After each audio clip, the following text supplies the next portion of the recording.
muli ang ating Panginoong Diyos. Isa pa po natin palakpakan ang ating Panginoon. Hallelujah. Amen. So ngayong umaga mga kapatid, bagamat sabi nga po nila masama ang panahon. Pero sa Panginoon po, walang masama. Lahat po mabuti yun. Amen. Kasi nakikita po yung mabuti talaga ng Diyos. Kasi dito po natin makikita kung sino nga po ba talaga ang mga matapat sa ating Panginoon. Amen! Amen! Umulat, bumagyo, ayos lang yun. Amen! Amen. Sabi nga ni Ray Valero, di ba? May awit yun eh. Umulat, bumagyo, ayos lang. O yung mga ngamba, nandiyan ang ating Panginoon. Amen! So ngayon pong umaga, bago po tayo dumako sa ating pag-aaral ng salita ng ating Panginoon, tayo po muna ay manalangin. Dakilang Diyos, muli po, kami po ay nagpupuri sa iyo at nagpapasalamat sa biyayang buhay na iyo nga pong ipinagkakaloob sa bawat isa po sa amin. Narito po kami, Panginoon, upang muling mapakinggan ang iyong mga salita at makasama namin ang aming mga kapatid sa paglilingkod sa iyo, Panginoon. Tunay nga po, nakagalakan namin, Panginoon, ang magkatipon upang ikaw ay aming sama-sama papupurihan at pasasalamatan. Narito po ang iyong mga lingkod, Panginoon. Pagpalain mo po ang bawat isa, ganun din po, Panginoon, ang iyong alipin na gagamitin sa umagang ito upang ipahayag ang iyong mga salita. Ito po ang aming samot dalangin sa iyong makapangyarihang pangalang Jesus. Amen. Amen. Praise God. So, handa na po ba tayo magbayad, mga kapatid? Magbayad. Kasi, di ba, pagpapasok po tayo sa kainan, halimbawa sa Jollibee, magpapayad mo tayo bago tayo makakain. Amen? Pero sa ating Panginoon, iba, baliktad, mga kapatid. Binayaran niya muna tayo para tayo makalapit sa Kanya. Siya po ang nagbayad. Pero nasa ating pa rin yung benepisyo, mga kapatid, hindi sa Kanya. Amen. So ngayon pong umaga, pag-usapan po natin ang ating pong subject, the price of grace. Yan. Ang presyo ng biyaya. Meron bang presyo yun? Sa palagay nyo, magkano ang presyo ng biyaya ng Diyos na ibinigay sa atin? So, tama. Tama po. Wala pong sukat ang presyo na ibinigay ng ating Panginoon. While salvation what is given to humanity as an extreme, yan, as an entirely free gift, it required a supreme sacrificial cost from God and demands a transformative lifelong cost from believers. So ang sabi po dyan, mga kapatid, bagamat ang kaligtasan po ng tao ay ibinigay ng buong-buong libre sa bawat isa sa kanyang mga anak. Subalit, lagi po nating pagkatatandaan, it required a supreme sacrificial cost from God. Bagamat libre, mga kapatid, na ibinigay sa atin ng ating Panginoon, ito pong biyayang ito ay hindi po cheap. Yan. Sapagkat ito po ay binayaran ng Diyos. Amen. So, yung biyaya na ibinigay po sa atin, bagamat libre, pero may bayad yun. At ang nagbayad, yung pong nagbigay. Amen. Kaya yung pong nagbigay, wala po siyang binayaran. Ang kanya lamang gawin o gagawin ay tanggapin ang ibinigay. At itong ibinigay na ito, na biyaya ng Diyos sa bawat isa po sa atin, ay nagdidiman. So meron po siyang kahilingan sa bawat isa sa atin na tayo po ay magkaroon ng transformation, ng pagbabago. Amen? So yung biyayang ibinigay sa atin ng Diyos ay meron pong kakayanan na baguhin ang buhay ng mga tao na tumanggap nito. At ang pagbabago po ay nangangahulugang lifelong. Habang tayo po'y nabubuhay, patuloy po ang pagbabago. Amen. Ibig sabihin, constant ang pagbabago niyan. Tuloy-tuloy yan. Una siguro, babaguhin muna yung mga dati nating nakagawian na gawin. Amen. Di ba? Ano ba yung mga dati nating ginagawa? Madami po yun na alam natin na mali. Pero unti-unti po tayong binabago ng Diyos. Amen. At dito nga po, wala po tayong binayaran sa mga pagbabagong ito. Kasi kung uunawain po natin mabuti mga kapatid, ang pagbabago ay hindi po yung tao ang nagdesisyon na kailangan ko talagang magbago. Ang totoo mga kapatid, yung hangarin nating magbago, Diyos po ang naglagay sa puso natin. Amen! Inilagay niya sa puso natin, magbabago ka, anak. Papaguhin kita. Amen. At sa papaanong paraan, tayo binabago ng Diyos. At anong agency ng Diyos ang kanyang ginamit para baguhin tayo? Hindi ba ang kanyang salita? Amen? So ang salita ng Diyos ay ibinigay sa atin upang baguhin ang ating pong mga buhay. Amen. At yung salitang yon, mga kapatid, kung atin lamang na maiintindihang mabuti, walang iba kundi ang ating Panginoong Hesukristo. Siya yung nasa puso na natin. The moment na tayo po ay naipanganak ng muli sa Espiritu, yung Espiritu ni Kristo, siya na po yung nagbibigay buhay sa ating mga buhay. Hindi na po tayo. Yung dati nating pagkatao, kasama ang napako doon sa krus. Amen? So ngayon po, lahat po ng namatay, inililibing. At kapag tayo po'y inilibing na, di ba alam po natin na ang ating Panginoong Jesus, sa ikatlong araw, siya po ay nabuhay muli. So tayo rin po, mga kapatid, ay mayroon ng bagong buhay. At ito'y nagpasimula nung tinanggap natin ang ating Panginoong Jesus. Amen. So, hanggang ngayon, binabago tayo ng Diyos. Maraming kaparaanan ang pagbabago na ginagawa ng ating Panginoon sa ating pong mga buhay. Nandiyan nabigyan tayo ng mga kapagsubukan, mga kapatid. Pagsubok. Sino ba gusto ng pagsubok? Ayaw. Amen. Ako gusto ko yun, mga kapatid. Kasi, sa mga pagsubok, doon po makikita kung tayo nga po ba ay unti-unti na nababago. Amen. Di ba? May dalawa po tayo ditong teacher, Sister Jo at Sister Jenny. Di ba? Ano ba yun? Quarter, di ba ang mga exam? Ngayon po hindi.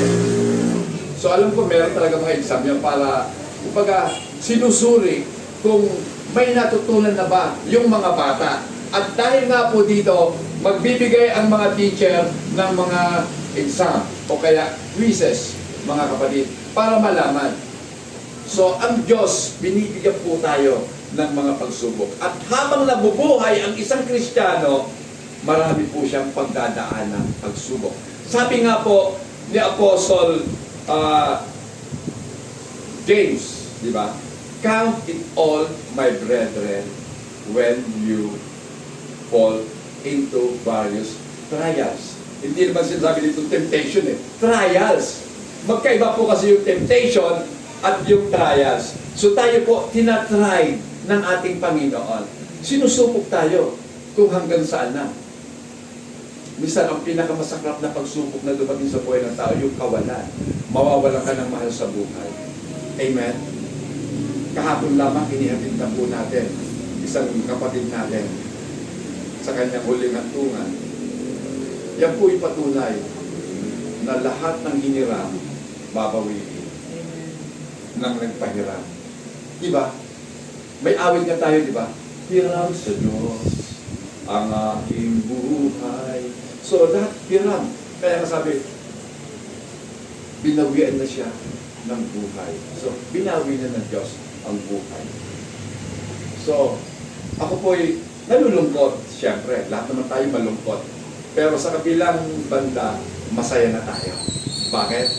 Kasi yung kapatid natin, nasa piling na ng ating Panginoon. At wala na po siyang paghihirap pa dito sa lupa.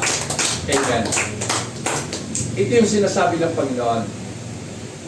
Napapasok tayo sa kaharian ng Diyos. Pero, may kaakibat tayong persecution. Yan. Meron talagang kaakibat na persecution. So mga kapatid, pag-usapan po natin the cost to the giver. Yan. Ano ba ang halaga na ibinayad ng nagbigay? Yan. The cost to the giver. Grace is never free to the one who offers it. So hindi po libre doon sa nagbigay yung kanyang ibinigay dahil binayaran niya yung kanyang ibinigay. Amen. So tayo po ba nagbibigay ng merong mga halaga? Dapat lang. Amen. Dapat yung ibigay po natin yung pinakamahalaga sa buhay natin. So ano ba yung pinakamahalaga? Napag-usapan po natin yung kahapon. Diba? Time, talent, treasure, influence. 4. Di ba? 4 na mahalagang bagay na dapat din po nating ibahagi sa ating mga mahal sa buhay. Yung time natin. Tandaan lagi natin mga kapatid, lahat po tayo ay merong 24 hours in one day. Walang dagdag, walang kulang. Lahat para pareho. Pero bakit yung iba nagagawa yung mga dapat gawin at yung namang iba walang nagawa? Diba? At lagi nating tatandaan, ang oras once na lumipas, hindi mo na maibabalik pa. Kaya ito po yung pinaka-precious na commodity na hindi alam ng mga tao. Ilang oras ka ba nagbababad dito? 3 hours. Oh, 3 hours? So, 3 hours siya nagbababad. Yung asawa ko sabi niya, 3 hours ako nagbababad sa cellphone.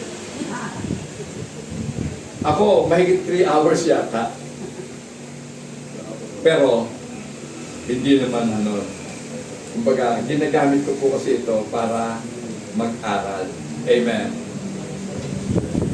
So talaga, ganun po talaga. Kinakailangan, kung gagamitin po natin itong cellphone na to, dapat lagi po tayo may nakukuhang ganansya. Hindi po kalugihan ang pupusin ng oras dito. Kasi kung ikaw naman ay natututo ng mga bagay patungkol sa Diyos. Kasi noong araw, mga kapatid, masabi ko na lang, noong araw, kinakailangan po natin bumili. Halimbawa, katulad namin, mga tagapagturo, kinakailangan namin bumili ni Pastorit ng concordance. Magkano yung concordance? Noong araw pa, 5,000 na yun. Ganito kakapal na libro. Ganito kalapad. Sabi ko, grabe. Nandun pa kayo, sabi ko, sayang ng pera ko dito 5,000 to. Samantalang, nandito lang pala sa Google. O, di ba? Ang liit pa, kahit ibulsa mo, pwede.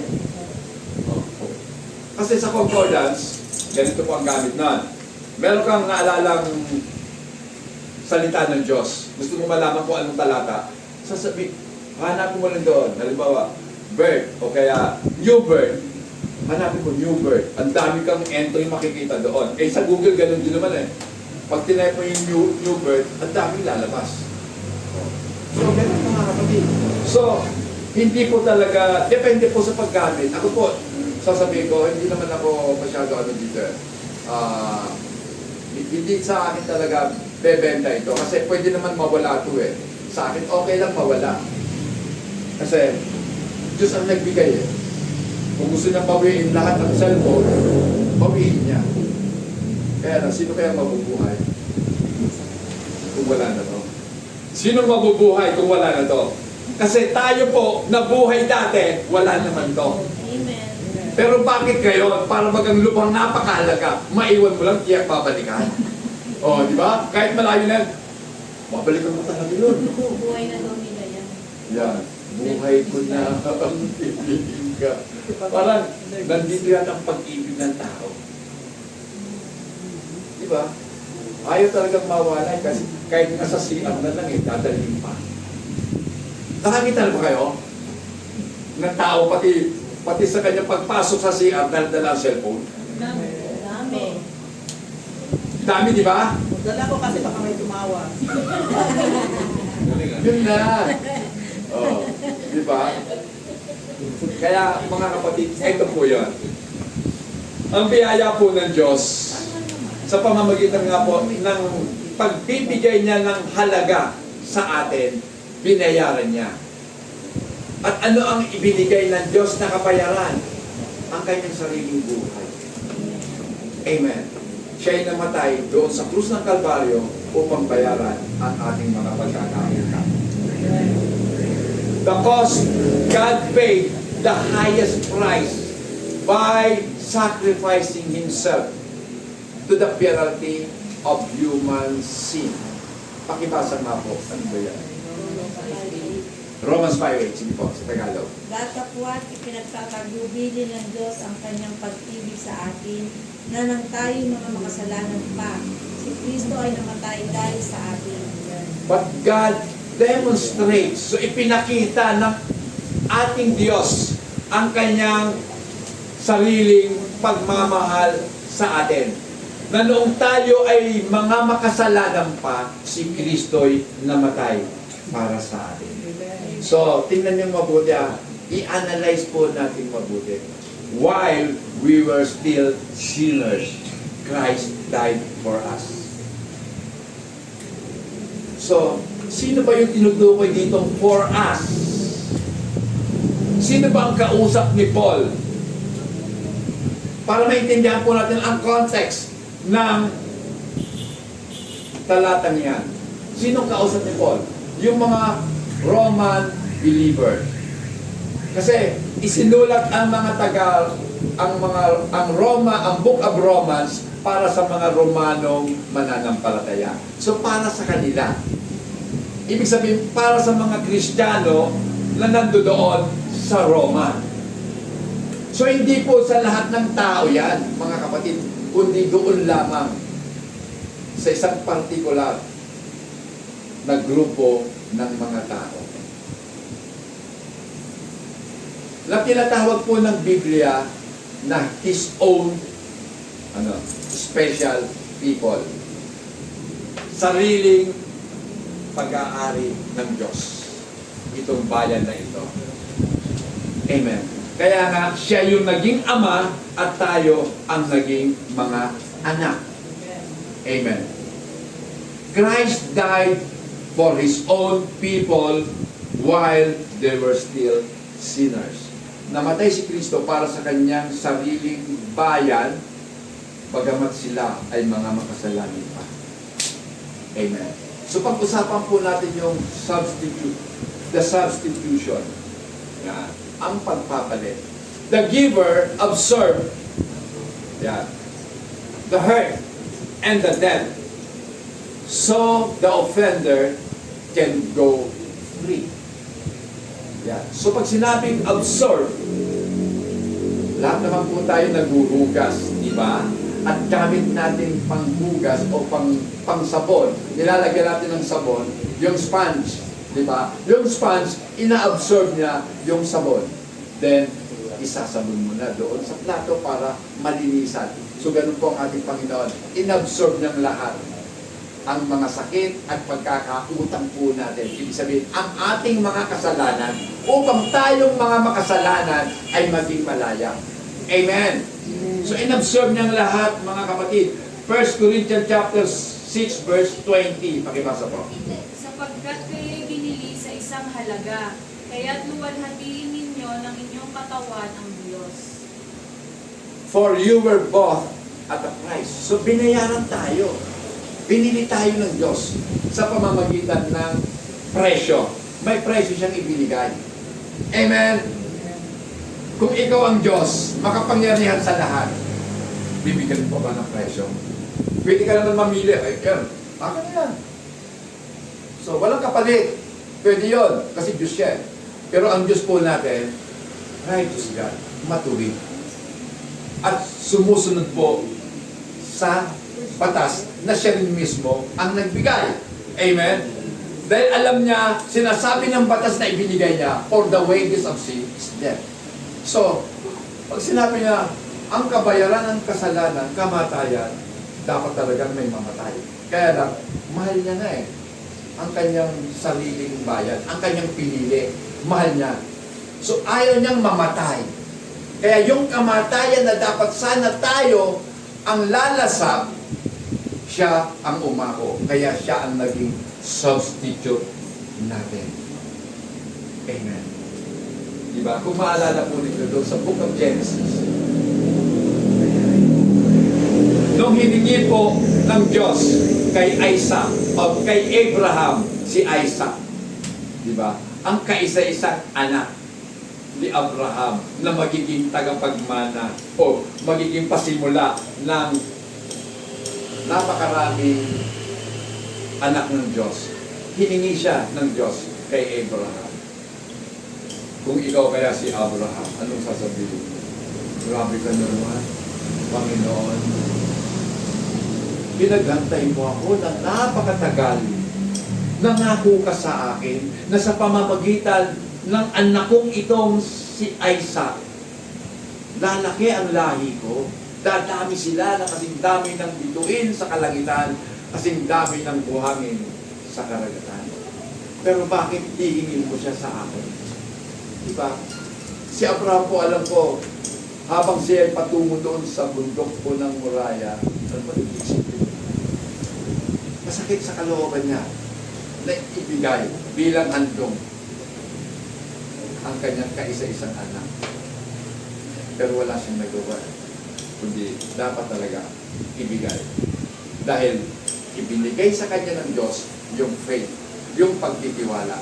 Dahil alam ni Abraham, kahit mapatay ko pa ang anak ko, kayang buhayin ng Diyos. Amen? Kayang buhayin. Naniniwala po ba tayo na kayang buhayin ng Diyos? Na bagamat naghihirap ka ngayon, pwede kang paginhawahin ng ating Panginoon. Amen. Hindi ko sinabing payamanin, paginhawahin ng Diyos. Amen.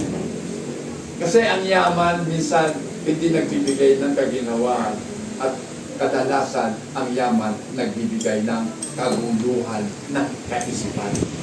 Amen? Kahapon nga, di ba, nagtanong ako sa discipleship natin.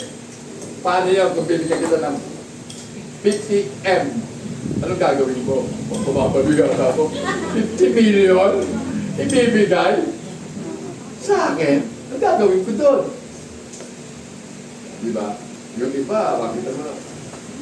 Meron na kaganda isip, pero sabi naman si Sister Wen, mag-iisip mo na, Pastor, kung ano dapat mong gawin. O di ba? Dapat na naman talaga. Pero kung katulad ko, hindi sanay humawak ng pera, baka magbuang. Ano to?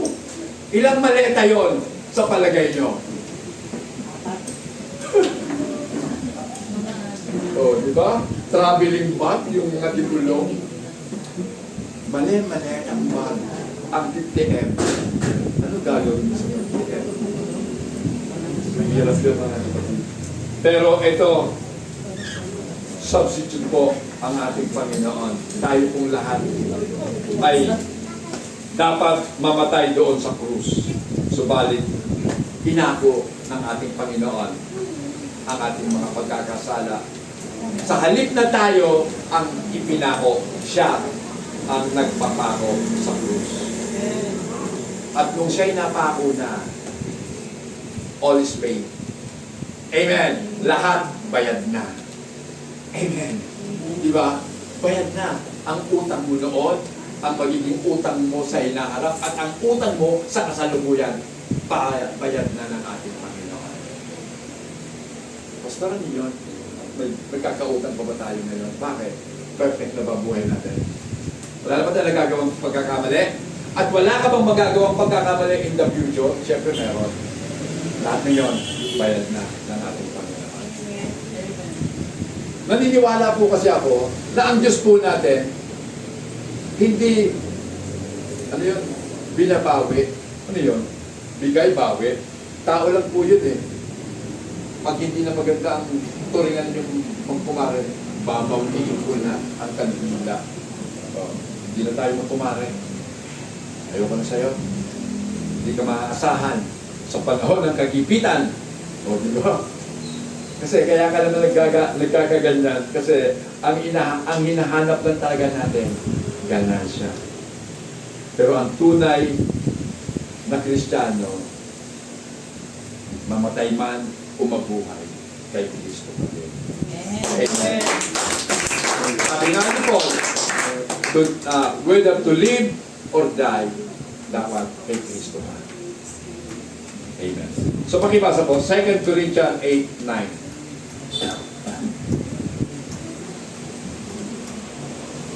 Sige po sa Tagalog. Kylie, basa. Sapagkat nalalaman ninyo ang biyaya ng ating Panginoon Jesus Cristo na bagaman siya'y mayaman, subalit alang-alang sa inyo ay naging dukha upang sa pamamagitan ng kanyang kadukhaan ay magiging mayaman kayo. Amen. O diba, mga kapatid, naisip nyo na ba yan? For you know the grace of our Lord Jesus Christ, that though He was rich, bagamat siya'y mayaman, sabi, yet for our sake, for your sake, sabi ni Paul, He became poor, that you, through His poverty, might become rich. Grabe ang palitan, ano? Palit tayo. Yung kahirapan mo, akin na. At yung kayamanan ng ating Panginoong Diyos, ibinigay sa atin. Amen. Ngayon, bakit mukha tayong mga pulubi? Feeling mo sa sarili mo, pulubi ka. Hindi nga po. Kasi, marahil hindi po natin naiintindihan ang pangako ng Diyos. Mayaman ka. Mayaman ka. Dahil pangako ng bisyon. Amen. Kaya nga lang, bakit wala ka? Mayaman. Diba? Malaking katanungan yan. Panginoon, sabi po ninyo, dahil sa aming kalukhaan, kaya ka na parito, ibinigay mo ang iyong kayamanan, hinako mo ang aming kalukhaan, at kami ginawa mo mayaman. Pero bakit hindi namin maranasan ang yan? Marahil mali tayo ng pagkakaunawa. Ang yamang tinutukoy ng ating Panginoon, hindi po yaman na panglupa. Kasi tayo, dahil tayo po'y mga tao, nakasentro ang ating kaisipan sa mga bagay na ukol sa lupa. Bakit? Kasi nga po, ang umiiral sa ating laman, sa ating katawan, ay mga bagay na panglupa. Doon po tayo nakafocus. Lagi nating tatandaan, ang ating katawan ay bahagi po ng mundo na ating ginagalawan. Amen? Pero dapat din nating tandaan, binigay ng Diyos sa atin ang kanyang Espiritu. Amen? Dapat yung Espiritu ang dapat manguna sa ating mga buhay. Amen. Kaya sabi ng Panginoon, mag-impo kayo ng kayamanan sa langit, hindi dito sa lupa. Nakakaintindihan? Pastor, paano ako mag-iimpok ng kayamanan sa langit? Meron bang account number ang langit para mag-deposit ako doon? Diba? nakakalimutan na naman natin. Alam ko, ang tao po kasi makakalimutin. Ang sabi ng Panginoon, ano man ang ginawa ninyo sa pinakamaliit ninyong kapatid, ginagawa ninyo para sa akin. Yan. Isa po sa kaparaanan para mag-invest ka sa langit, gumawa ka ng kabutihan sa mga kapatid mo. Dahil sa paggawa mo ng mabuti sa kanila, gumagawa ka ng mabuti para sa ating Panginoon. Yan lang po yun, mga kapatid. Kasi wala naman pong account number ng langit eh. Kasi ang pastor po ninyo, hindi naman ako nag-i-invento lang. Pero sa iba, alam ko, meron silang ganun. Faith promise. O diba? Magbigay kayo. Dahil yan, magbigay kayo sa pastor nyo, sigurado yun. Malalaman ng Diyos yung mga ginagawa ninyo.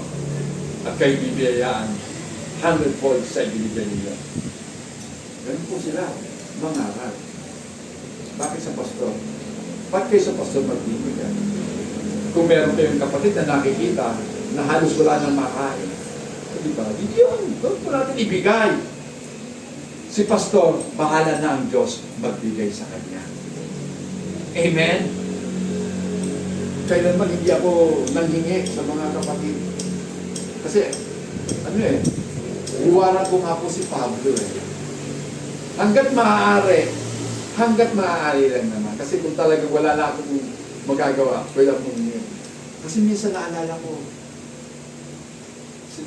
ayun sila Sister Jo at kilala nyo, diba? Si Sister Chick. Yung kasama natin yan. Galing kami sa pote. Dadaan sana kami kay brother ko, sabi ko, hingi sana ako ng pamasahe, pero nahiya naman ako. Alam mo, mula sa pote hanggang muli, nilakad namin. Wala na kami pamasahe. Sabi ko, ayaw ko manghingi. Nahiya ako kay brother ko kasi nakita ko nandun siya sa tindahan. May tindahan pa siya doon. Yung drugstore dito sa may Prinsa. Gusto ko humingi, pero maganda naman isip ko. Lakarin na lang natin siya. Magpintuhan na lang tayo dalawa. So, yun, nakarating kami ng Molino sa awa ng Diyos. Nakarating kami ng Molino. Mabuti na lang, hindi umulan. Maganda panahon. So, mga kapatid, hindi po masama na humingi kung nararapat. Humingi. Yan. Kasi mga kapatid, ito po yan. Ang totoo, ang Diyos, kahit hindi tayo humingi, binigyan tayo. Amen. At ang ibinigay niya po sa ating biyaya is so expensive because it cost heaven the ultimate sacrifice of suffering. So, bakit daw po napaka-expensive? Bakit napakamahal ng biyayang ito? Sapagkat ang buong kalangitan sa pagbibigay niya ng biyayang ito ay talagang nagsakripisyo. Pakibasa po. 1 Peter chapter 2 verse 24. Siya mismo ang nagdala ng ating mga kasalanan sa kanyang katawan sa pulong kahoy, upang tayo mamatay sa mga kasalanan at mabuhay sa katwiran. Dahil sa kanyang mga sugat ay gumaling kayo. Who himself bore our sins in his own body on the tree.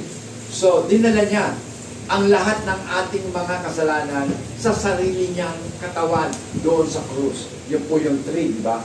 That we, having died to sin. So, nandoon pa rin yung substitution na tayo daw, yamang tayo namatay sa kasalanan, might live for righteousness. Mabuhay muli o mabuhay sa katuwiran. By whose stripes you were healed. So, ina-apply po nila yung you were healed na yan sa kagalingang pisikal ng ibang mga tagapagturo.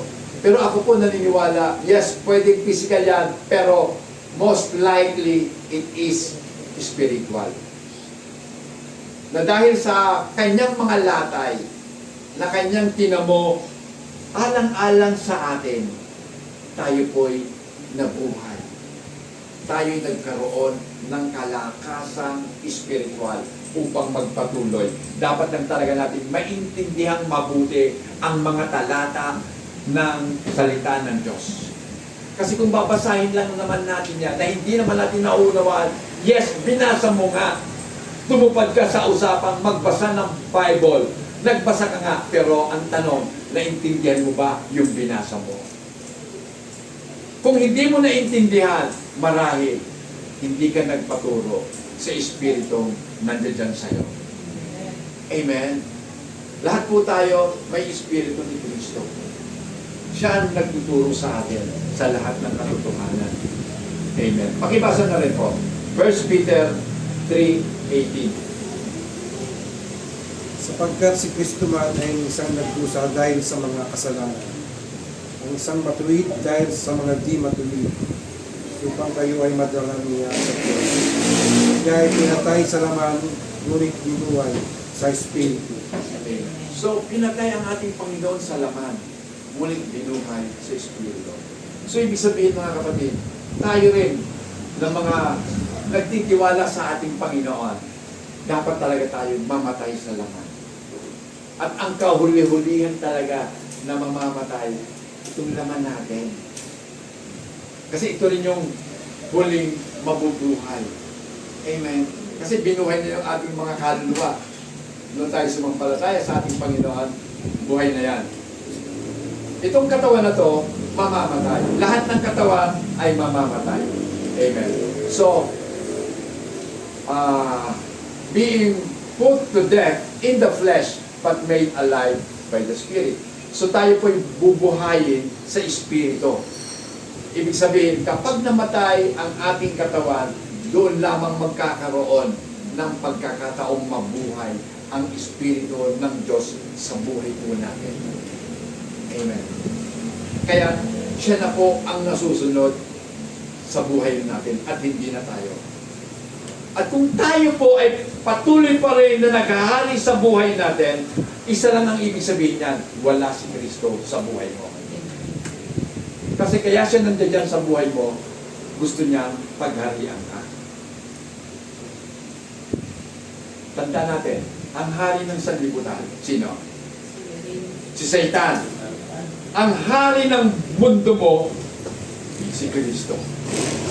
Amen!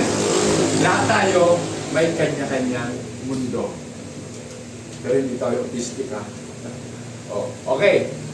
Kinaklaro ko lang yan. Kasi sabi nila, yung daw autistic, may sariling mundo. Okay, tayo rin naman may sariling mundo eh. Kaya nga, ito yung trono ni Kristo sa puso po natin. Dito siya nakaupo. Ngayon, dapat siya talaga ang masunod sa buhay po natin. Kahit umulan man yan, umaraw man yan, kapag oras at araw ng pagsamba, dapat tayo sumamba sa ating Panginoong Diyos. Amen. Dapat po yun. Amen. Kasi, siya yung naghahari sa'yo. Kung naiintindihan mo lang talaga na hindi ka mabubuhay kung wala si Kristo, lahat ng bagay sa buhay mo, ipagkakatiwala mo na kay Kristo. Amen. Yung time, yung talent, yung treasure, yung influence natin, dapat ialay natin kay Kristo. Tandaan po natin, lahat tayo aalis sa mundo nito. Tama? Ngayon, sabi nga po, doon sa napasok, nakalimutan ko kung sino yung author yun eh. Sabi niya, nararapat na sa ating pong paglisan sa mundong ibabaw, yung makakakita sa ating mga bakas. Kasi tayo daw po ay naglalakbay sa buhangin ng mga hamon ng buhay. Dapat yung naiwan nating bakas, ang sino bang makakita nun, dapat mai-encourage sila sa nakita nilang bakas natin. Ang ibig sabihin po nun, dapat may iiwang kang ligasiya sa mundong ito. Paano ka o paano mo gustong alalahanin ka ng mga tao na iniwan mo? Pag tinignan ang buhay mo, may encourage kaya sila. Diba? Kaya nga, alam niyo mga kapatid, hindi ko lang alam kung bakit hindi naiintindihan nila mga matatalim ng mga tao. Anong ligasiya ang iiwanan mo? Yun naman ang sinabi natin, ang gulo-gulo. Diba? Nakikita mo tuloy, mas parang kaya ko pang tumayo sa Senado niyan. Meron iba din mga senador kung wala naman talagang alam eh. Nakaupo lang doon. Alam niyo ba kung magkano ang sweldo ng senador? Mahigit 300,000 isang buwan. 300,000 isang buwan. Sarap nun. Di ba? Uupo ka lang. At ngayon magiging judge ka na, senator judge. Wala kang gagawin kundi nagiging abogado ka na nagiging abogado ka na ng inaakusahan. Baliktad, no? Judge ka nga, dapat ikaw yung hahatol. Ikaw dapat mag-i-interrogate doon. Wala talaga. Tingnan niyo mga kapatid. Pero ito po ang pinakamaganda. Inakong lahat ng ating Panginoong Jesus. Ang lahat ng sakit at lahat ng kasalanan ng kanyang mga anak. So inako niya lahat. Wala po siyang hinindian na kasalanan po natin. Naalala ko tuloy si Pablo. Diba? Sabi nga ni Paul, sa lahat ng tao, siya ang pinakamasama. So, honest lang po siya. Tapat siya sa pagtaya niya sa kanyang sarili. Alam niya kung sino siya. Alam niya kung anong mga nagawa niya. At sabi niya, nagawa ko ito dahil sa kawalan ko ng kaalaman. Due to my ignorance, nagawa ko. Pero kahit ignorante ka, kahit hangal pa tayo, kung pipiliin ka ng ating Panginoon, walang hadlang upang hindi ka maabot ng mahabang kamay ng biyaya ng Diyos. Amen. Ngayon mga kapatid, pag-usapan po natin yung halaga ng mga bagay na tinanggap nung tumanggap. The cost of the receiver. Meron ba siyang ibinayad yung tumanggap? Wala, di ba? Wala siyang ibinayad doon sa biyayang kanyang tinanggap. Dahil lahat po entirely free. Lahat po libre ibinigay sa kanya ng Diyos. Hindi siya nagbayad ng pera, hindi siya nagbayad ng kanyang sariling mga pagsusumikap. At kailanman, wala po siyang inisip na naging ambag kung bakit siya pinaligtas. Sabi nga po ng German theologian na si Dietrich Bonhoeffer, sabi niya dito, grace is free to receive. It calls the receiver to surrender all self. So, ito lang ang gusto niya, mga kapatid.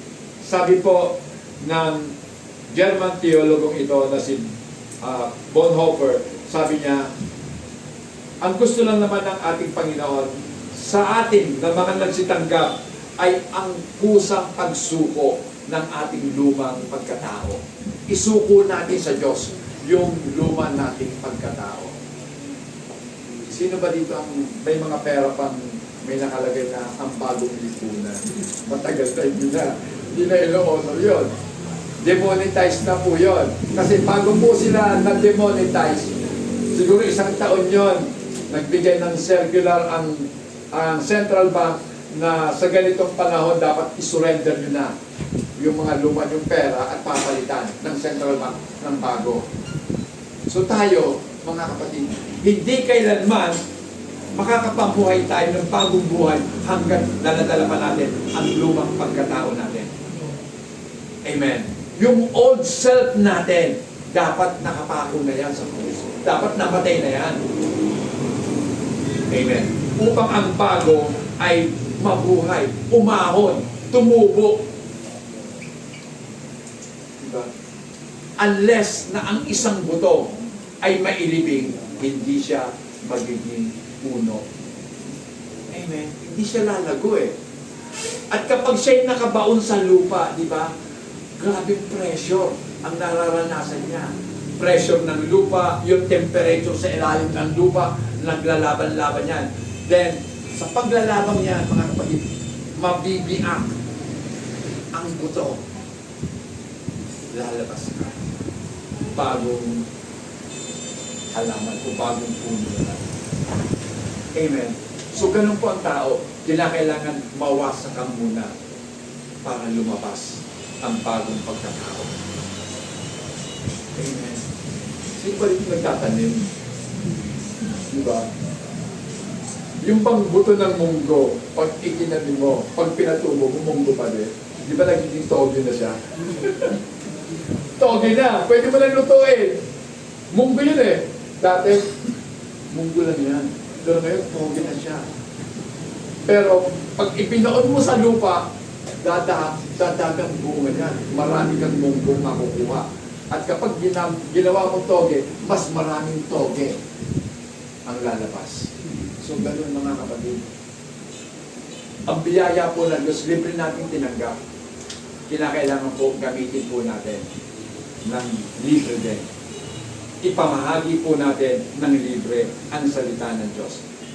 Kaya sabi ko nga, sa mga patay, sa mga paghahandog, pumunta kayo sa isang simbahan, lahat magbabayad kayo. Di ba? Patay na nga yung tao eh. Pag-wispis ka na sa pare. May bayad na yun. Magkano? Hindi ko alam. Hindi na kasi ako hindi ko na sila tinatanong eh. Pero may bayad yun. Ayaw ko lang ngayon kung may bayad pa. Meron pa rin. May bayad. Pero para sa akin, hindi dapat binabayaran yun eh. Libre naman natin tinanggap yun eh. Sa Panginoon. Hindi dapat libre din natin ibigay. Amen? Pero hindi ba talaga hindi pupunta pag walang bayad eh. Hindi sila pupunta kasi walang bayad. Pakibasa nga po. Ephesians chapter 4, verse 22 hanggang 24. Alisin ninyo ang dating paraan ng inyong pamumuhay, ang dating pagkatao na pinasama sa pamamagitan ng mapandayang pagnanasa. 23. At magbago sa espiritu ng inyong pag-iisip. 24. At kayo'y magbihis ng bagong pagkatao na nilalang ayon sa wangis ng Diyos, sa katuwiran at kabanalan ng katotohanan. So ito po yung nakita ko dito eh. Sa verse 24, tingnan nyo po, that you put on the new man. Ibig sabihin, tayo mismo ang magsusuot ng ating bagong pagkatao. So, ang nakikita ko po dito, merong cooperation. Kailangan po natin makipag-isa sa layunin po ng ating Panginoon. Amen. At sa ating pakikipag-isa, ang katotohanan ay ito. Siya mismo ang naglagay sa puso natin na we need to cooperate with Him. So, kinakailangan talaga, it is necessary, nararapat talaga na sundin ko ang ating Panginoon. So siya naglagay nun sa puso mo na sumunod ka. At para makasunod po tayo, siya pa rin yung nag-enable sa atin. Binigyan ka niya ng lakas, binigyan ka ng talento para masunod mo ang Panginoon sa kaparaanan siya rin naman ang may kagustuhan. Amen? So, ganun po pag tumilos ang ating Panginoon, mga kapatid. At tingnan natin sa 23 ha, aantas ako ng konti. And be renewed in the spirit of your mind. Bakit pa kinakailangan tayo magbago sa espiritu ng ating pag-iisip? Kasi lahat po ng ginagawa natin, bago mo gawin yan, nandito muna yan. Hindi naman yan sa puso eh. Eto, ang nagkukuman sa tao para kumilos, isip mo. Amen? Ang isip, siya nagdidictate kung anong gagawin ng kamay. Di ba? So, milliseconds lang ang pagitan sa kumilos na kamay. Kanang kamay. O, gagawin yung kanang kamay. Gusto natin kalong. Hindi. Diyan ka agad. Kaya isip po talaga ang binabago ng Diyos. So, sabi nga ni Apostol Pablo, bearing you by the... huwag tayo makipamato sa sanlibutan. Kinakailangan tayo magbago ng ating mga pag-iisip upang mapatunayan natin. Kasi unless na tayo po'y nagbago ng isipan, hindi natin mapapatunayan kung ano ang mabuti at kaaya-aya na kalooban ng Diyos para sa atin. Amen. So, Romans chapter 2 verse 4. Pakibasa po. O hinahamak mo ang mga kayamanan ng kanyang kabutihan at pagtitiis at pagpapanuhod, na hindi mo nalalaman na ang kabutihan ng Diyos ay siyang umaakay sa iyo sa pagsisisi. So, minsan, hinahamak pa nga natin ang kabutihan ng Diyos sa atin.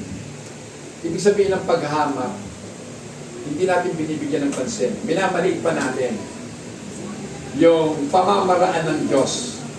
Diba? Kasi isip natin, mas magaling ako. Alam ko yan eh.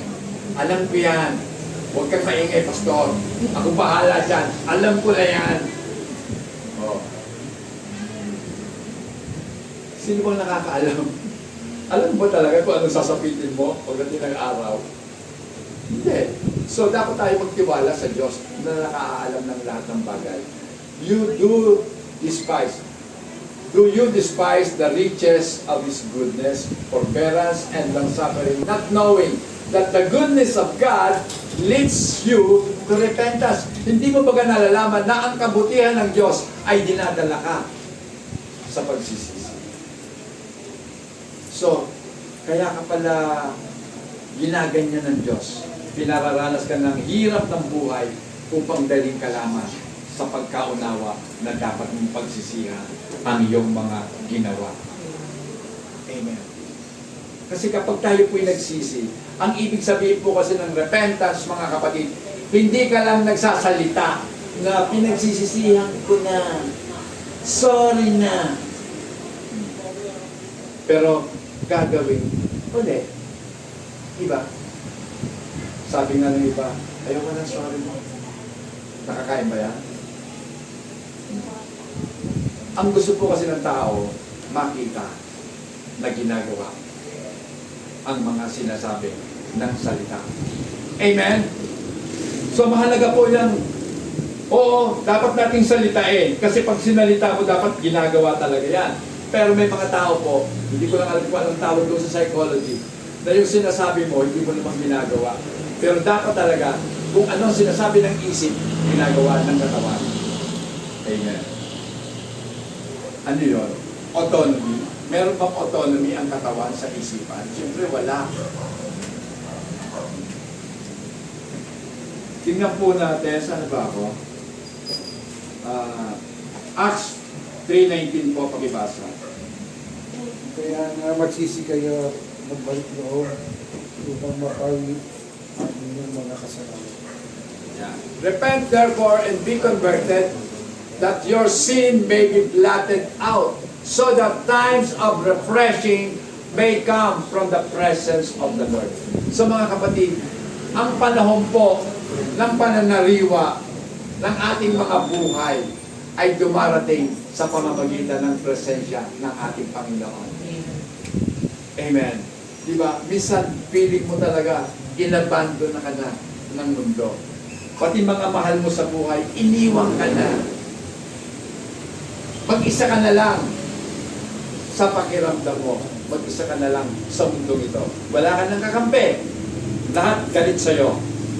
Pero ang hindi mo alam, merong isa na hindi nagpapago ang trato sa'yo.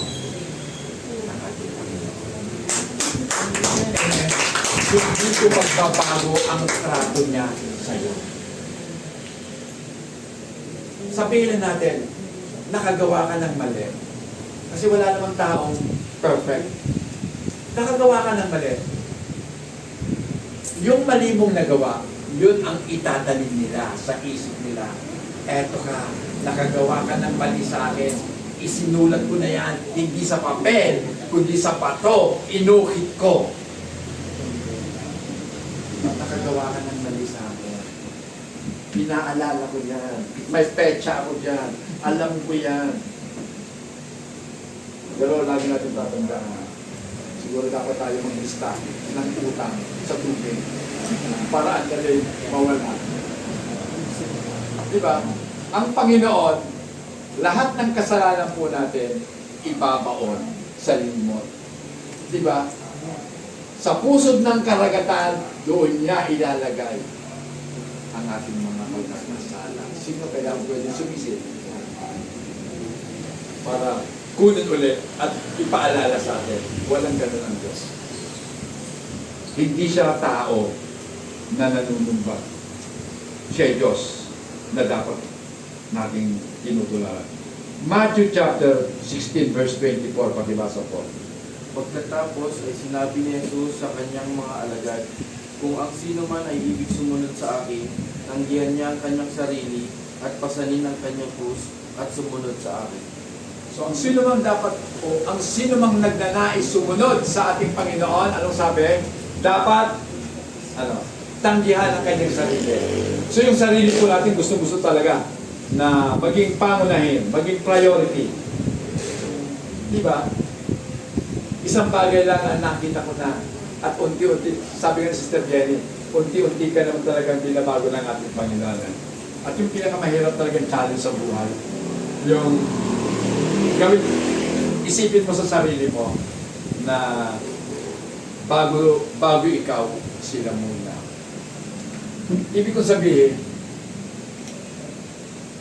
maging halimbawa po tayo na uunahin natin yung iba bago tayo. Basta lang yun. Sige, sa kainan na lang. Naalala ko tuloy yung kwento ng lolo ko eh. Makapit tayo sa lolo.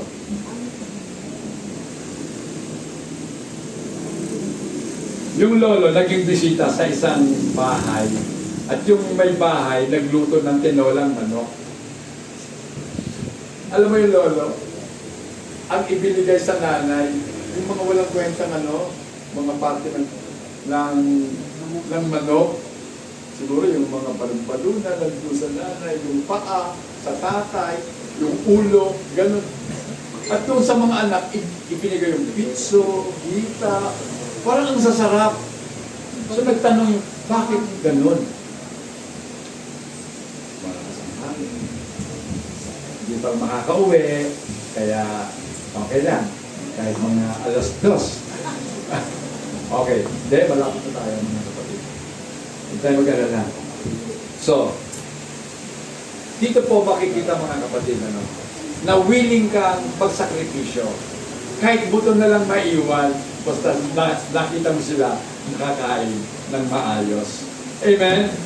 Kasi, mas nakakatuwang tignan na although gutom ka, pero matutuwa kang tignan yung mga taong busog na sa kanilang kabusugan, hinihimasan ka. Ay, salamat. Kahit hindi ka na naalala, uy, si kapatid ko nakakain. Wala na, ubus na. Ay, kanyaan nyo na yung si kapatid. Mataba naman.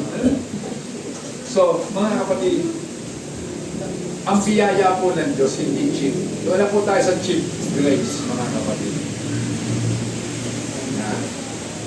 Kasi, ang feeling po kasi natin, dahil libre, cheap lang yun. Diba? Pipictugin. Libre kasi. Diba? Sabi nga ng mga doktor ang mga gamot daw sa generic, alang kwenta. Alang kwenta, sabi niya, alang kwenta yan.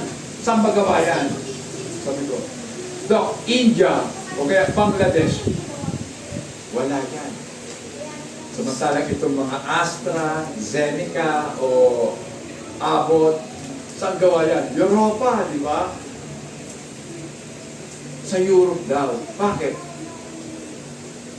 I-compare natin ang presyo. Mahal. Bakit mura ang India? Kasi, walang masyadong pinagkakaso sa advertisement. Walang mga pinapasweldong mga medical representative. Diba? Nakita niyo ba yon? Sa mga ospital, nakaupo lahat, puro medrep. May mga dalang tablet, may mga dalang laptop sa tinanong ko yung sekretary, mga medical card yan. Ganun ba? Bakit? Nagbibigay ng sample sa mga doktor.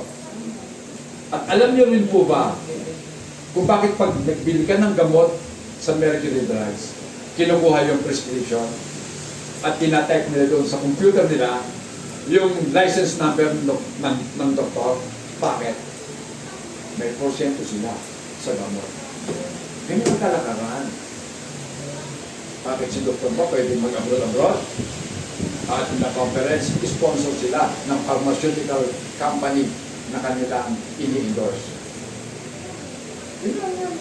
Ganun po talaga ang katotohanan, mga kapatid. Pero, ang biyaya po ng Diyos, bagamat libre, hindi po siya cheap. Yung cheap grace na yan, it is a distortion of biblical grace. Paninira po doon sa biblical na biyaya ng Diyos.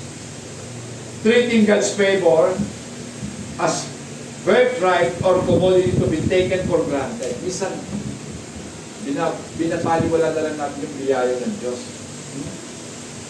Ang Diyos naman maawain eh. Sige, magkakasala na lang ako. Diba? Kasi sabi nga nila, dahil daw tayo nabubuhay sa biyaya, so ibig bagang sabihin, tayo ay mamumuhay na sa kasalanan. Sabi ni Paul, no, hindi. Hindi dapat. Dahil kung tutuusin nga po, pag under grace ka, mas matindi po kaysa sa law. Sa law, hindi ka magiging mapangalun niya hanggat hindi mo ginagawa ang pangangalun niya. Ngayon, sa isip pala, nangangalun na ka na. Di ba mas matindi ang grace kaysa sa law? Ano sa palagay niyo mga kapatid? Di ba? Mas mahigpit ang grace. Magalit ka lang sa tao. Sa biyaya, murderer ka na. Pinatay mo na siya. Kasi ang galit nakapapatay. Di ba? Kung lahat ng sinabi mo, mamatay ka na sana, namamatay, yan dami mo nang pinatay. Oh. Bakit mo nasabi yun? Kasi galit ka. Pero sa biyaya, pag-isip ka lang na yung galit mo lang, sobrang galit mo, pinatay mo na siya. Pero sa law, hanggat hindi mo siya pinapatay, actual na pinatay, hindi ka magiging kriminal. Ngayon ang tanong, alin pa mas mahigpit? Law or grace? Para sa akin, mahigpit ang grace. Kaya lang, dahil sa biyaya ng Diyos, pinawalang sala ka na. Yun yun. Lagi mong isipin, pinawalang sala ka na ng ating Panginoon. So kung ikaw ay pinawalang sala, dapat lagi mong isipin yun, ayoko nang saktan pa ang aking Panginoon. Dapat lalakad na ako ng matino, ng matuwid. Amen. So, ganun po dapat mga kapatid. Huwag nating i-take for granted ang grace ng ating Panginoon. Sapagkat sa pamamagitan nga po ng grace, yung offer niya sa atin, yung promise niya na salvation. Minsan, ito po yung sinasabi ng mga proponent ng cheap grace. Oo, meron kang kaligtasan kahit hindi ka humingi ng tawad sa Diyos. Meron kang kaligtasan kahit hindi ka nagbago ng pamumuhay. Cheap grace po yun. Walang genuine discipleship. Ano yung totoong pagiging disipulo ni Kristo? Handa kang sumunod sa ating Panginoon. Dahil sinusunod mo si Kristo, iniwan mo na ang dati mong pagkatao. Ngayon mga kapatid, pag-usapan natin yung characteristics ng cheap grace. Unang-una, forgiveness without repentance. Yung mga nagtuturo na mapapatawad ka kahit hindi ka tumalikod sa pagkakasala mo. Telling people they are forgiven while allowing them to stay in their sins unchanged. Walang pagbabago sa buhay. Sasabihin, born again po ako eh. Then, one time, pinag-pray ako ni pastor. One time sa buhay ko, pinag-pray niya ako, nabautismuhan ako sa pangalan ni Jesus. Pero, walang pagbabago sa buhay mo, kabulaanan mo. Amen. Ikalawa po, katangian ng cheap grace, treating God's love and mercy as an intellectual concept rather than living encounter. So sa isip mo lang, tinatrato yung pagmamahal ni Kristo at ang kanyang awa. Oo, naiisip mo, mapagmahal ang Diyos, maawain ang Diyos sa isip lang yun, pero hindi mo naman talaga ina-actualize, hindi mo isinasagawa. Hindi ka marunong maawa sa iyong kapwa, hindi ka marunong magmahal sa iyong kapwa. Ang mahal mo lang sarili mo. Paano mo masasabing mahal mo sarili mo? Kasi kung totoong mahal mo ang kapatid mo, kaya mong ibigay ang buhay mo para sa kapatid mo. Kasi ito po ang pinaka buod ng kapahayagan ng ating Panginoon kung ano talaga ang pagmamahal. Willing ka bang ialay ang buhay mo para sa minamahal mo? So hindi mo masasabing willing ka mag-alay ng buhay kung hindi mo nga siya matulungan sa kanyang mga gawaing bahay. Amen! Huwag lagi natin idadahilan, pagod ako. Pagod ako. Nagtatrabaho ako. Bakit? Ang mga asawa ba natin walang ginagawa sa bahay? Nagpapalaki lang ng mga katawan nila? Nakahilata lang ba sila? Ha?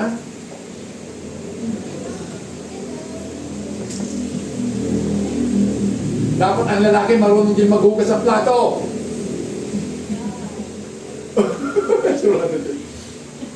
Brother Ben, di ba marunong tayo maghugas sa plato? Nahugas po talaga sa Marunong po na magluto. Marunong, ayan, talaga si Brother Jim marunong magluto yan. Oh. Meron akong isa dito, isang anak ko, naghugas sa plato. Kasi siya na nakakasama ko ngayon. Si Miguel naghugas niya, pinapaghugas ng asawa niya yan. So, dapat talaga marunong tayo maghugas ng plato. Marunong din tayo maglaba.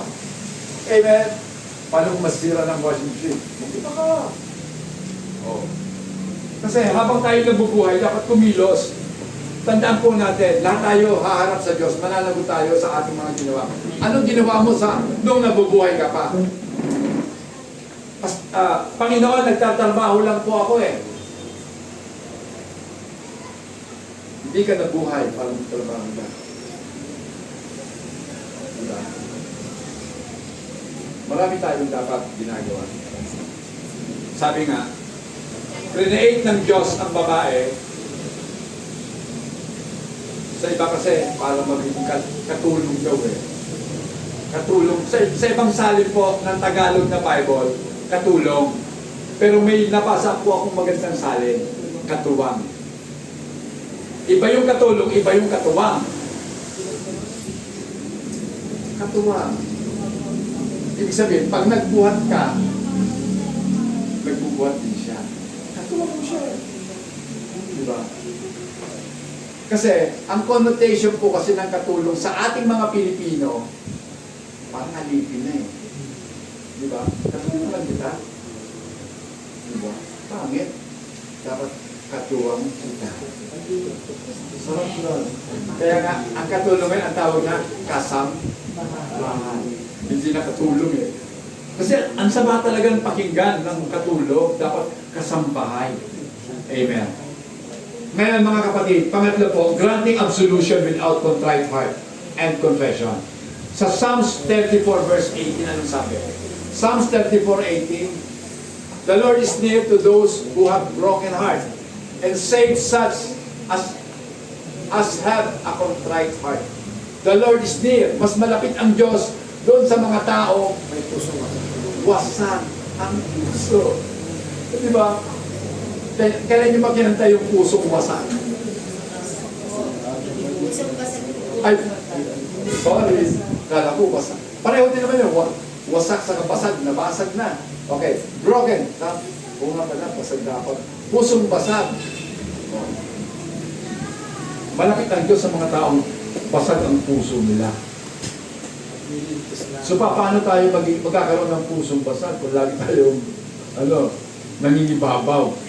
Kung lagi tayong boss? Wala, mahirap yun. So kinakailangan maranasan po natin yung pagiging basag natin. Yung pang naghihirap ka sa kaloob-looban mo. Kasi sabi nga ng Panginoon, mapalad ang mga naghihirap, nagdaraho. Blessed are those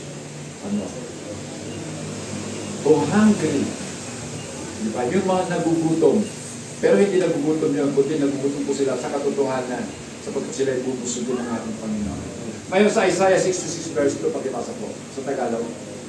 Isaiah 66:2.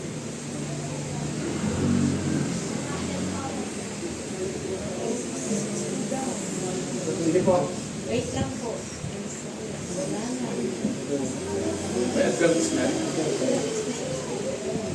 Nasa yung mga... Wait lang po ah. Tagalog, Kylie, Tagalog.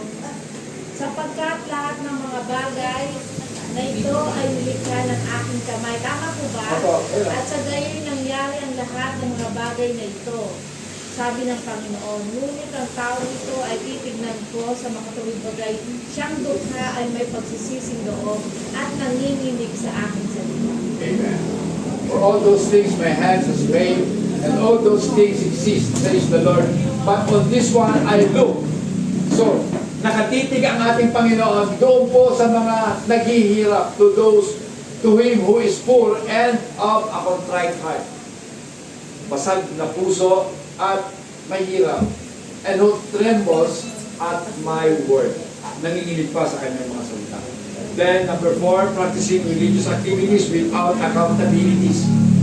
So, oo, nagbibigay ka nga ng iyong ikapo, pero wala ka namang accountabilities, wala kang pananagutan. Sino pa naman ang sasabing totoong ikapo nga ang binibigay mo?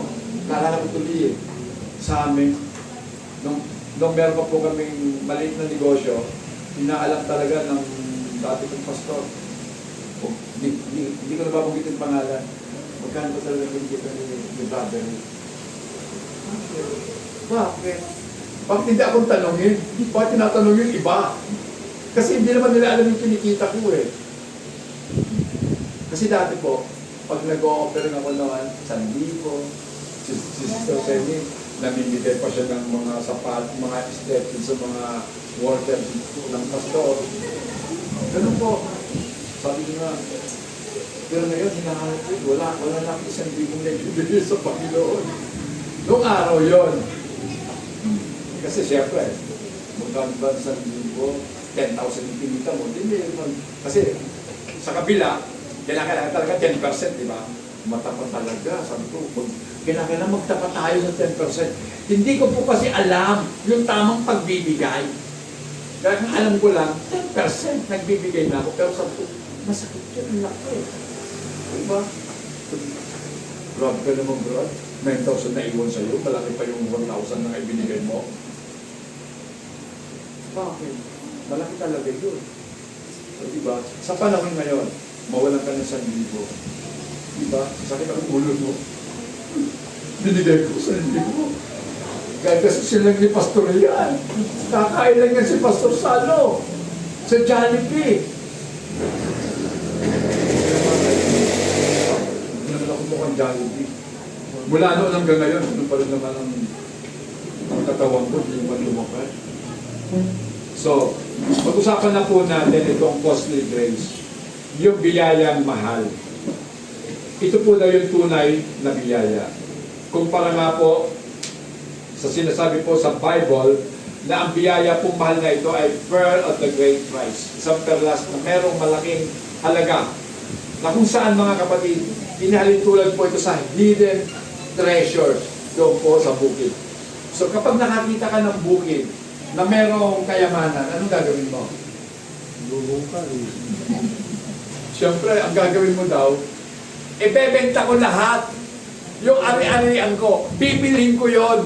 Para akin talaga yon. Kaya pwede ko na siyang hukayin hanggat gusto ko para makuha ko yung kayamanan. Dapat ibenta mo lahat yung mga pag-aari mo. Yung po yung ginawa ng tao.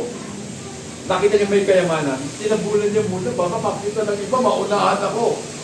Tapos binenta niya na mga pag-aari niya. Then, binili na ang lupa. So, ito po'y walang pinag-iba sa ating pananampalataya sa ating Panginoon. Amen. Dahil na-realize po natin na si Kristo ay higit pa sa kayamanan ng mundo nito, willing tayo na ibigay sa Kanya lahat. Willing kang mawala ng lahat ng bagay, makuha mo lang siya. Amen. Makuha mo lang ang lahat ng bagay. So pag-usapan po natin yung expensive, yung characteristic po ng costly grace na to. Number one po, expensive yan. Dahil ang ating Panginoong Jesus, ibinigay niya ang kanyang sarili, namatay siya para sa ating mga kasalanan. 2 Corinthians 6:20, nabasa natin ang kanina. 1 Corinthians 6:20, nabasa na po ba? Okay, nabasa na. Believers must relinquish absolute self-autonomy because their lives and bodies belongs to God. So kinakailangan talaga isukunan natin yung ating mga karapatan sapagkat ang buhay at ang katawan na meron tayo ngayon ay pag-aari ng Diyos. Amen. Mula sa paglikha hanggang sa redemption, pag-aari ng lahat. Diba? Inubos ka na, binayaran ka na. Double nga eh. Siya ang lumikha sa'yo, binayaran ka pa niya. Sobra-sobra. Amen. Then, number 3, requires repentance. It comforts and condemns sin rather than justifying careless lifestyle, leading the sinners to broken and contrite heart. Number 4, treated grace with hidden treasure. So dapat daw, ang biyaya ng Diyos ay tratuhin po natin na parang nakatagong kayamanan. So, pag nakatagong kayamanan, lagi nating dinadala kahit saan man tayo pumunta. Amen? Di ba? Sabi nga ng banal na kasulatan, kung nasaan ang puso mo, nandoon ang kayamanan mo. Amen? Di ba? Kung may kayamanan ka sa bahay na naiwan, nandito ka sa simbahan, tapos ang isip mo, yung kayamanan ko, baka masunog ang bahay ko. Wala ako doon. Ha? Napunod ko ba yung plancha? Nako, baka masunog. Sayang ng kayamanan ko. Di ba? Yun parating iniisip natin. Kahit nagsasalita si pastor ng salita ng Diyos, hindi mo pinapasin yung pastor, bilisan mo. Uuwi na ako. Ang kayamanan ko nandoon sa bahay. Di ba? Pero tayo po, ang kayamanan natin si Kristo, laging kasama natin. Amen? Saan ka mang pumunta, kasama mo ang the greatest treasures ng buhay mo. Amen? Hindi ka iiwan ng ating Panginoon. Ito yung kagandahan sa Diyos eh. Pag pumikit ang mata mo sa lupa, pag dilat mo, kasama mo pa rin ang ating Panginoon. Ang asawa mo, may iwan lang dito sa lupa. Hindi ka nasasamahan. Sabi ko sa ito ko, hindi ka nasasamahan. Ang sasama sa iyo, ang Panginoon. Okay, conclusion na po tayo. Through grace, though grace is 100% free gift given to us out of God's great love and mercy, true grace is never cheap. Ang tunay na biyaya ay hindi po walang halaga. It required the suffering, the blood and life of Jesus on the cross to pay our debt. Turning away from sin and laying down of old life to follow Christ must be our faithful response. So bilang tugon, isang tugon na kung saan punong-puno po ng katapatan, ang sabi po dito, willing tayo na i-lay down, iwan o ilibing ang lumang pagkatao natin at sundin natin si Kristo. Kung saan niya tayo dadalhin, doon tayo. Where you lead me, I will follow. Amen. So, following Christ is the true grace. Amen. Tatayo po tayo lahat mga